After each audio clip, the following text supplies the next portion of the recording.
Olá, meu aluno, mais uma dica para você que está se preparando para a prova no MPU, falando em arquivologia. Quando você trabalha com esse estudo, tem que ter cuidado quando você tem apontamentos de atividades ou funções envolvendo alguns elementos. Por exemplo, a arquivística é a ciência, enquanto que a arquivologia é o estudo disso. Então, quando a gente fala na ciência da arquivística, existem algumas funções, algumas atividades que são aí em detrimento de serem realizadas pelo técnico arquivista, basicamente que é quem põe a mão na massa, e que são aí dirigidas, coordenadas e tudo mais pelo arquivista, que é um cargo nível superior e que tem bastante concursos aí que estão buscando por esses envolvidos aí para as instituições, visto justamente essas funções que precisam ocorrer. Então, dentro da estrutura arquivística, você tem a produção do documento, tranquilo, não é uma situação ordenada necessariamente, porque você vai perceber que ao longo do trato dos documentos você tem aí uma recorrência de alguns, mas ela segue mais ou menos essa linha. Então você tem a produção,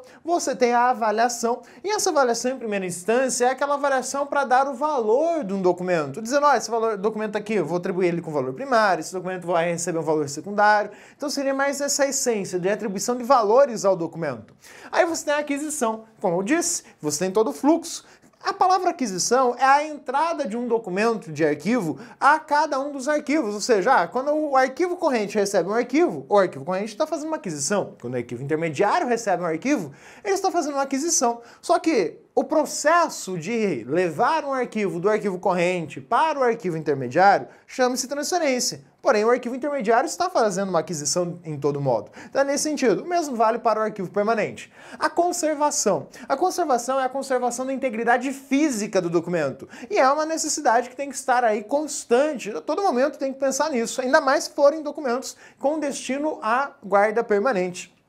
A classificação. A classificação é basicamente o arranjo dele. Como eu vou olhar para organizar esse meu conjunto de documentos.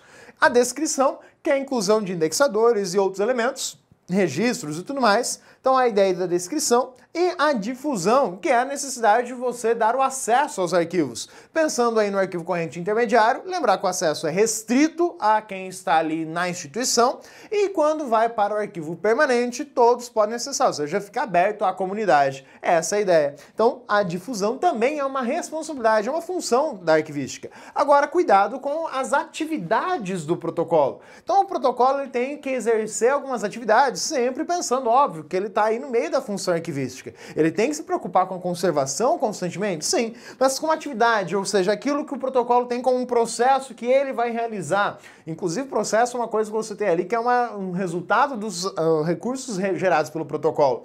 Então, o protocolo é basicamente o responsável por receber a correspondência dentro da instituição. Então, quando alguém chega para levar um documento, ele vai procurar qual setor para entregar esse documento? Vai procurar o protocolo, ele é o responsável por isso, é o papel dele.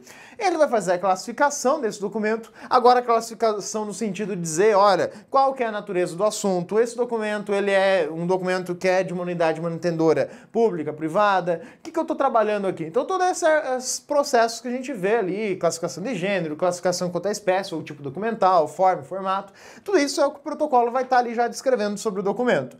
O registro, que é o registro no sistema de gestão de arquivos para que eu possa fazer todo o controle, que é outra etapa necessária, o controle da tramitação. Então, para poder controlar, eu tenho que registrar, olha, eu tenho esse documento ele chegou no dia tal, horário tal, ele chegou a partir de tal fonte geradora. Então, eu tenho todas essas referências que são aí atividades de especificação do protocolo. Ele também é responsável por distribuir, ou seja, pegar a informação, o documento que ele recebeu e distribuir aos setores da mesma instituição e fazer a expedição quando for para alguma instituição externa, ou seja, que não é da instituição, mas para outra instituição. Aí você tem a expedição e a autuação. Então, outra atividade necessária, geração de processos, a separação de processos. Então, toda a estrutura básica de funções e atividades, mais pontualmente, exercidas pelo protocolo. Então, cuidado.